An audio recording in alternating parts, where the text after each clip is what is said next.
Welcome to a very special edition of Curbside Chat, brought to you by AIA Canada and their fabulous sponsors. I'm Lorraine Sommerfeld. I'm your host today. I'm an auto journalist with Post Media. We encourage you to use the QR codes on your table to access other Curbside Chat episodes and to send us questions that we can deal with live while we're up here today. A lot has changed since we were in this forum a year ago. I remember when I was a kid, somebody said to me, may you live in interesting times, and I thought that was kind of cool. I later learned it's often used as a curse. Now I get it. I'm pleased to be joined today by an excellent panel as we parse the interesting and decide if it is in fact a promise or a curse. Welcome to Curbside Chat. Mathew Growden is an independent consultant in the auto industry. His weekly newsletter covers a lot, and I mean a lot, of ground. Bill Hanvey is the president and CEO of Auto Care Association. Trevor Tennant is the president of Piston Ring Service. Welcome to all of you, and thank you so much for being here today. Thank you for being here. Thanks for having us. A year ago, when we held the inaugural session of Curbside Chat live on this stage, the hot button subjects were chip shortages and economic uncertainty. Now here we are, and everything is back to normal. I'm kidding, of course. Our industry and the auto industry at large remains in a state of turbulence. As we all remain in many respects at the whim of some unpredictable market conditions, didn't I say that nicely?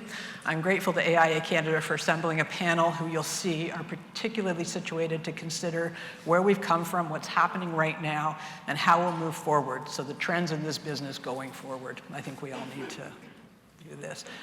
We have to talk about tariffs and the threat of tariffs. I would love to not talk about tariffs anymore, but I think it's only responsible that we do. Bill, we've been here before, though maybe not with such intensity. We've spoken and you reinforced that this is a global industry. How should businesses position themselves? What do you see as emerging opportunities?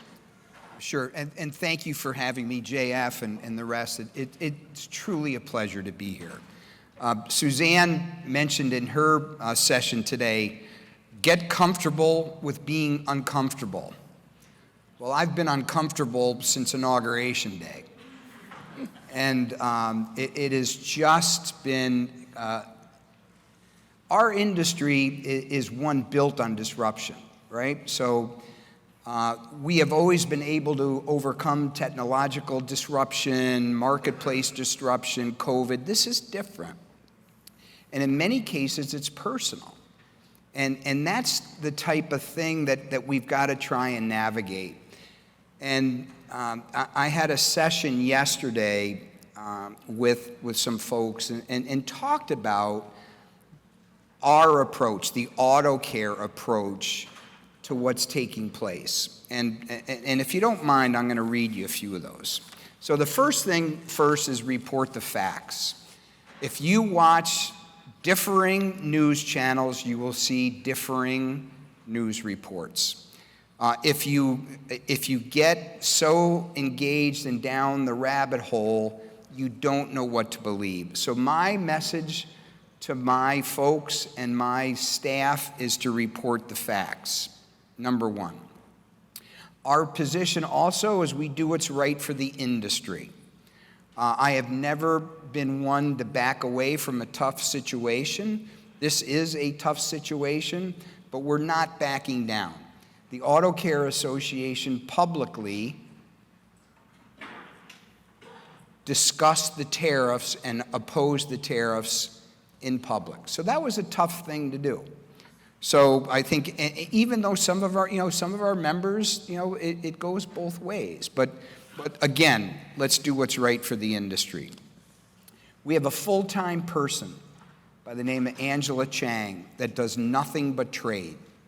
So we've invested in that position. Poor Angela is up at all hours of the night reporting on this. And so we've made significant investments to make sure that we're reporting the facts. And the main message here is, I could go into the 25, the 10, the 301, the IEEPA, but I think everybody follows that. But the message here is that another disruption. We got through COVID, we'll get through this, but we've got to do it together. We've got to collaborate. I've got to understand what's going on here. I have to go back and really report the sentiments of our Canadian customers and friends and allies. And I'm going to bring that back. And I know that there's a lot of disdain in the room, to put it very gently. So, the association is reporting facts. The cost of a brake job is going to go from between $750 and $1,000 to $1,000 to $1,500. So we are trying to convey that information to the administration and anybody that will listen about that this is a direct effect on the consumer, and not only that, but it's affecting relationships with our brothers and sisters to the north and to the south. Bill, you touched on communication. Trevor, I want to ask you, Piston Ring is a big, small company. Over 70 years from two-man operation to now you've got over 550 employees. How do you speak to those employees? How do you speak to these employees? Bill has talked about speaking to customers at large, but it's family in a lot of cases. So how do you explain and calm? Yeah, I mean, for us, ironically, I'm seeing a lot more the people that are scared or more the small shop owners. A lot of our staff, a couple of them have approached and said, hey, what does this mean? How are we going to react? Does this impact us? And a lot of times I'll be by our delivery center and I'll pick a part off the table and I'll look at the box and say, oh, look, this part was made in Canada. Oh, look, this part was made in Japan, in Europe. The suppliers are so diverse. We have a variety of product from a variety of manufacturers that come all over the world.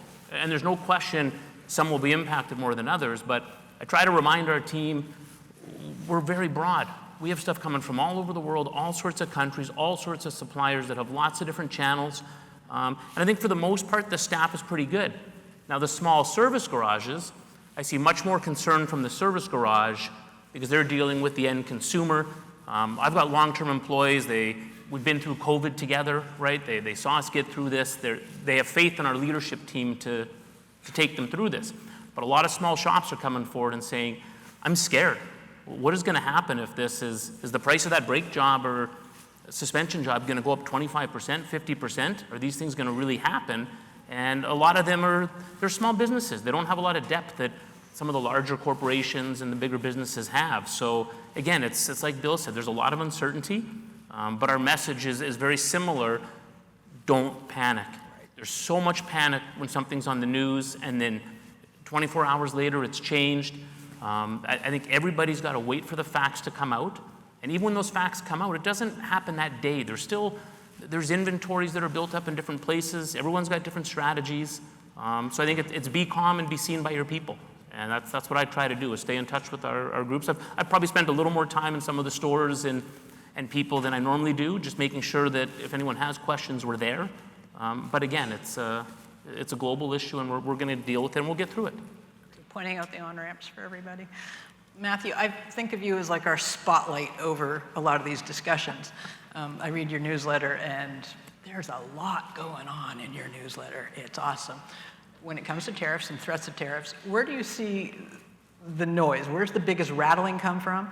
And who's handling it best? Who's getting the best messages out through the noise? I don't know if there's any good information coming out through yes, like you, I am sick of talking about tariffs, but I don't think we can avoid it. The best advice, similar to what Bill was saying, the best advice I've heard in relation to anything, especially in regards to the current US administration, was from Ezra Klein, which was just, don't believe it. He was just like, he had a great video where the punchline of the video was just, don't believe what you're hearing because it isn't final. I got a question, and so I knew you were going to ask this, but I got a question for a podcast interview I'm going to be in next week, and the question was, which brands OEM-wise are okay, and they listed off like a hypothetical set of Polestar, VinFast, and BYD. Who's affected better, worse, the most. And I said, ironically, I haven't, spoiler alert, the interview is Monday, but I was like, VinFast is in a weird spot because no one's noticed Vietnam yet. Like no one's targeted Vietnam yet. Right. So they're kind of in a weird, advantageous spot, which you would have never said about VinFast a week ago. Where like Polestar's screwed because they're making their vehicles in China and BYD doesn't even want to touch North America. They're not even sure they're going to manufacture in Mexico anymore. So it's a lot of, again, similar to the Ezra Klein comment, many years ago in a corporate setting when I worked at Chapters Indigo and we were going to go to war with Amazon, one of our directors wrote an epic email and it just said, everything else is bullshit, everything else is noise. And right now we are just inundated. It's this whole Steve Bannon flood the zone phenomena. There's just noise, right? There's just noise. And I think right now what is coming to bear against Donald Trump is that he is not maybe above the law, but maybe not above the courts. And so we'll see how that plays out. And so both the cases from Canada and from China hit the World Trade Organization today. So they're just beginning that conversation today to see what recourse there might be, and it's still unclear. In the interim, and somebody else called me a little while ago and they wanted some information on the automotive industry in general. I said, at the end of the day, we still have to sell the cars and fix the cars. Like there's sort of this, you look at the reports from, say, Scotiabank, we're still gonna sell more cars this year than we did last year. Those cars are still gonna need service. So and yes, all of that might be more expensive, but it doesn't stop it from happening. It doesn't stop it from us selling that many cars, servicing that many cars, so.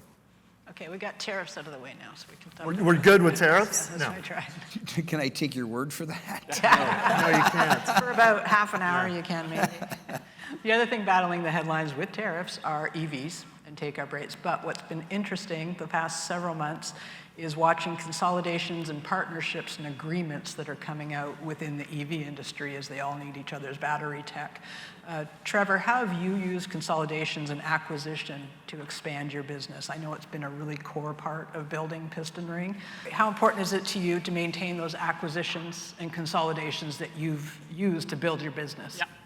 And how have we done it?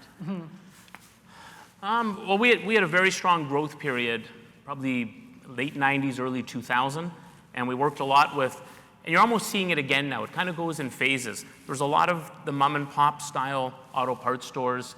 The computer systems were very small, they weren't very high tech, and the inventories were very, very small. And for these businesses to grow, they needed significant investment.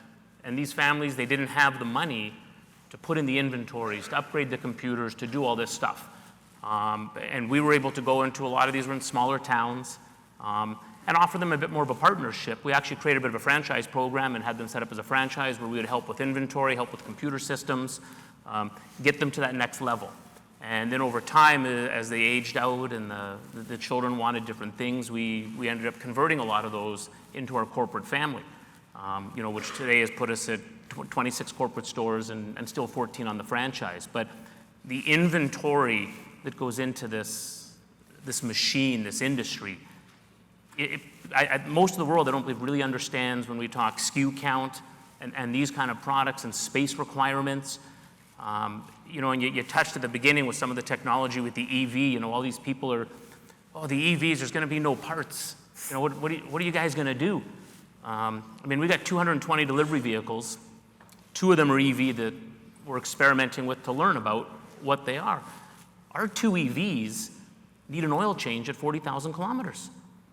No one's talking about that. No one's talking about the coolant system on them to cool the batteries and all these connectors that are there. But again, we're trying to understand it before everybody else to see where it goes. The brakes, the suspension, the chassis, they're all the same. We just sold a conventional battery for electric the other day. The shop didn't even know it had a 12-volt conventional battery. They believed it was just this large, monster expensive battery. So again, all these changes are very slow, and the media, just like the tariffs, every day I see a headline on EV. And they're very good at interchanging words like EV, battery electric vehicle, zero-emission vehicle, which zero-emission vehicle can have a gas engine, believe it or not. Guilty. Plug-in hybrid. And again, it's don't panic. Don't panic from the consumer point. Don't panic from the shop point. All these things take time, and the industry I think, is in a very strong position. The hybrids, the best of both worlds, right? They got all the conventional parts and all the EV components. So I think the future is going to be, I believe, excellent opportunity for all of us in this industry. Matthew, different kind of consolidation. When we first spoke, Honda-Nissan was a thing. Honda-Nissan is not a thing. Where do you see this going? Where's the EV uptake? But who in the auto care market is going to shine? Man, I mean, that's an interesting one. I don't think it's done. I think that's just gotten quiet, right? And the problem there is that, Nissan needs help. Nissan needs help. So who's going to step in to help Nissan? That's still unclear. And Honda feels a little like on their heels because they are way behind on the EV stuff, and they're next door to China, and they're finally realizing, oh crap, we don't have any EVs. What I believe ultimately torpedoed that arrangement was that they both have the same joint venture partner in China. And it was more a conversation with their joint venture partner collectively, and they went, no, we don't want that to happen. So who is winning? I mean, it's hard not to point at BYD and say they are the current winningest horse. And they, right now, even again this week, launched new supercharged technology superior to Tesla's. That charges faster, 5-minute charge. Yeah, like it's the holy grail of electric vehicle charging, and BYD is bringing it to market. They also, the most vertically integrated OEM on the planet, and they're very aggressive in their growth strategy. And although they're maybe walking away from Mexico, the news last week is that they want a third plant in Europe. So it's hard not to look at them and say, okay, BYD is probably the winningest horse. But the other thing to acknowledge on that side is there are 137 OEMs in China, and it's changing all the time. There's more consolidation there, and so and new technology coming all the time. And so it's more, they have an advantage in that they don't need North America. They look at the North American market and they're like, we don't actually need to sell our vehicles there. Mexico maybe, Canada eventually if things get dire, but otherwise we're happy selling into all of the rest of the world. And that's it. Okay, we're going to do a little more China later. More China later. Save some of your bullets there. Okay. Bill, you're the master of consolidations. You also talk a lot about culture. How do you identify emerging trends, and how do you create cultures where people want to work with you and for you? What's important to your company? Well, I think we touched a little bit on it this morning from a cultural perspective, to create an atmosphere of curiosity so that people feel comfortable bringing new ideas to the table. As a leader, being amenable to change and looking, I always use the expression, people are always for change except when it affects them, right? So how do you as a leader implement these changes or suggest these changes? And but more importantly is, how do you listen to some of those changes that are being proposed by your staff or the industry? And it's really surrounding yourself with curiosity and also being curious yourself. Making sure that you ask questions, making sure that you understand the issue, and then doing the research, looking at the data to support that curiosity, and then to turn it into a program or turn it into a new EV a type of experience. But I think the curiosity in all of us needs to be fostered, especially now that we are such a technological society that we have to embrace that, and we have to be curious about that. And those are the types of customers that are going to succeed in the future. We see shop owners now that have embraced EV. And it requires an investment, and back to Suzanne's quote, you have to get comfortable with being uncomfortable. And you know, some of these shop owners are beginning to embrace this technology, and the stores are inventorying some of these parts. But you have to understand that this won't go away in one way, shape, or form. And then from the consolidation standpoint, again, on the collaboration side, we see this technology is so complicated, it's so engaged, it's so expensive that many of these part manufacturers that are developing this technology, they can't do it on their own. So you're going to see a lot of joint ventures in developing these technologies that are on tomorrow's vehicles. So I find that fascinating too, in terms of, you know, the sharing of the knowledge, developing a program, and getting the technology out. More consolidation, more curiosity. Perfect. We're going to come back to China, and I'm coming back to you, Matthew, because you already got a head run on this. You flat out said China's a bully when we were speaking. What are your predictions for the impact of China, not just on the European market, but on North America? And I know we can't tramp all over tariffs because we've always had those in place, but the Chinese auto market is changing the entire industry. It's turned it on its head, and we can put up all the fences and gates that we want, but it's not good. And to Bill's point, the curiosity, once that's there, it's, you know, it will run rampant. So how do you think the auto care market globally and here in Canada is going to be impacted by Chinese innovation? There's a lot to unpack there.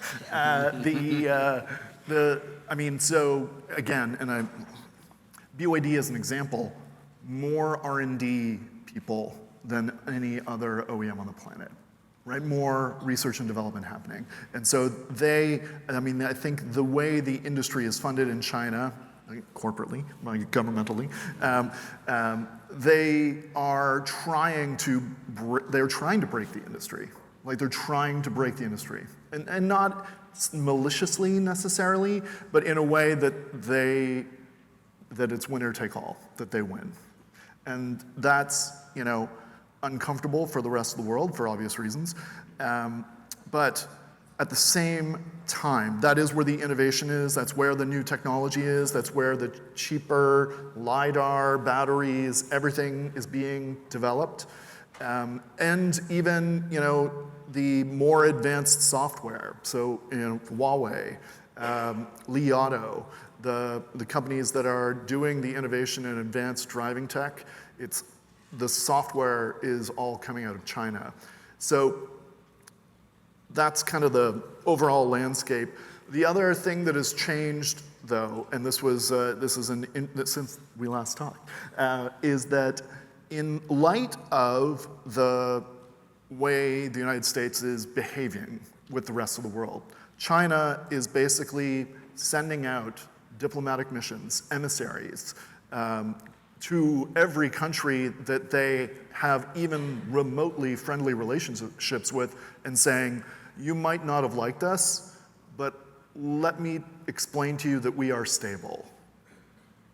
And so in a world where there is a huge amount of uncertainty and instability being caused by the United States, the opportunity for China to step in and work with the rest of the world, ultimately they want to own a big chunk of the rest of the world, but to work with the rest of the world is massive, and they have those resources, and they already have those relationships. And so I think I'm probably more optimistic today about that than I was when we talked a month ago, that the opportunity to work with China in a world where the United States is not playing by the rules it was playing by 8 weeks ago is probably better or greater today than it was then. The other thing to realize, though, and when it comes to North America, and I think we're not fully cognizant of this, is like BYD is here. Like, BYD has a North American plant. They make buses. They make electric buses. They sell those buses into Canada, across the US, there are different rules for different types of vehicles. So it's not like they're not here. They're just playing in spaces where they're not affected by current legislation, by current tariffs. And similarly, they're looking at other opportunities. And so I think the strange thing for Canada now, and again, different than even when we initially spoke, is that who will be our future best allies for trade, for manufacturing, for distribution, for parts, for OEMs? That's going to get rewritten, and rewritten pretty quickly within the next 5 or 6 months. And that looks like we're going to have tighter relationships with Europe, and we haven't turned east yet, but probably tighter relationships with South Korea, Japan, and China. So it's going to be a very different world. Worldview, absolutely. Trevor, we've heard a lot about breaking down interprovincial barriers to help access Canadian trade for parts. We have the threat to the south of us. We have the Chinese coming in. We would like to deal with one at a time, but that's not an option for you right now. So when you talked earlier about having a diverse part source for a lot of different things, but China's getting bigger and bigger and could, conceivably become even more than that. How do you incorporate that into your company, and how do you work that with all your different franchises? And It's a lot of education. It's a lot of support from the various manufacturers, no matter what country they're in. The consumer is the ultimate. The consumer is really what it boils down to. And I go back to when Tesla first came out, there were it's done. Everybody's going to be driving a Tesla in 20 years. Everything's EV. Ford, GM, everybody be out of business. The BYD gets tons of attention on the EV side. There's consumers that still they like a GM truck, or they like a Honda platform. They like the leather in this car. And it's the exact same with the parts. There's suppliers, and we go out into the field and the shops, and we get a new product. You try to introduce that new product to the shop and get them to buy in. Very rarely do they ask, what country does it come from? Where is it from? They want to know the features, the benefits. And there's a lot of loyalty to some long-standing brands in the industry. And it's funny, you go into a shop and try to present something new. Some of them are, I've been using this brand since the 70s. I really like it, right? Wow, they don't have quite the coverage over here. You need to try this other brand. And again, it's so diverse. It really is. And you gotta, especially for us as a small regional local player, we gotta listen to that consumer. And we gotta understand, there's a lot of data. We get information on the registrations and the vehicles. So we're very focused on our market. What are the vehicles being driven in central Canada? What are the failure rates of those vehicles in central Canada? Because our weather is different, our roads are different. It's so diverse. And I think as long as you're in touch with everything, and don't get me wrong, it helps to navigate and go with these suppliers, see the plants, see the facilities, understand where that's coming. I mean, like you said, the software is becoming a big piece of this. And the software side of it, that's a challenge for a lot of the shops in today's industry. I mean, it's not turning a wrench anymore, something mechanical, and software can be remote. So it doesn't matter what country it comes from. There's people that are going to be able to buy. There's already people that are bypassing software on security systems that gets us into a whole nother issue of legalities. But again, it's opportunity for auto care in the industry, no matter how you look at it. But don't forget the consumer. The consumer and the customer is the one that's going to make that choice. We just want to help selfishly steer them a little bit to what we favor. Okay, Bill, I'm going to tweak the China question a little bit for you. I want something different. You work extensively with regulatory agencies, especially in the US. The incoming administration has kind of signaled that they would like to do away with a lot of the oversight and the regulations that are coming in. At a time when we're going even more global in this industry, how do we protect consumers' rights and the existing business rights, and how do these regulatory bodies withstand an assault that frankly will remove so much protection from so many of us? Good question, and Emily can attest to this too, is that when we go talk to the government, it's not necessarily the executive branch or the legislative branch or the parliament. It is these agencies, actually, that do the majority of the work on our behalf. And I wrote, I jotted down 4 agencies. In the United States, the Federal Trade Commission, FTC. The FTC, we wrote into our Right to Repair Act to be the cop for right to repair. So if the Federal Trade Commission is decimated, who's going to keep track of non-adherence to right to repair? So that's one. They just pulled 2 Democrats this morning from the FTC. Though. Pardon me? They just pulled 2 Democrats from the FTC this morning? I saw that. Yeah. Okay. So yeah. not good. Not good. Number 2, NHTSA, National Highway Transportation Safety Authority. We've had our fun with NHTSA, but NHTSA was always there, right? And you know, so we had to go in and explain to NHTSA how we could technologically pull off right to repair so that cars were not careening off cliffs, and you know, we had to get them away from the OE narrative to get them to understand that we could implement this law safely without any concern about cybersecurity. Again, being cut and decimated. The Commerce Department, whom we work closely with. I was in China, not this year, the previous year. We have commercial service groups from the Commerce Department in each country. And those commercial service groups are responsible for developing American businesses within those regions. I was just in Mexico 2 weeks and met with the U.S. Commercial Service. They're being cut. And then finally, the EPA. Anybody sell catalytic converters in here? So we have our fun with EPA too.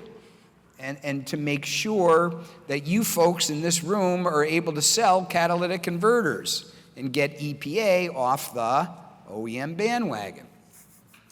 So working with these agencies for us as associations is critical, and they keep us on the guidelines, right? Or you know, they keep us on the guardrails, I should say. So that's yet to be seen what the effect is going to be on that, but it's petrifying in my opinion. It's a bad time to have these agencies being shaken. Right. And we do have a question from the floor. I'm going to start with you on this, Mathew. With emerging technologies such as electric vehicles, how can businesses ensure that consumer education and knowledge is kept up? How do we teach people about this when we're still learning it ourselves? How do we teach people about what? Emerging tech and EVs. Consumers have a ton of questions. I know this from what I do. How do we keep them abreast of everything when we're learning it on the fly as we go? What are the best conduits? What do you think is a good? I mean, the funny thing about that is it's the things that have already worked in the past. Like I used to have this conversation, and again, I more work day to day with like OEMs and dealers and auto groups, and teach future dealer OEM people at Georgian College in my spare time. But and so people were like, how do we sell these electric vehicles? I'm like, you sell them like cars. You get the person to drive it. A lot of sales reps don't know how to sell EVs, though. They don't know how to sell anything. That's a different problem. But there was a lot of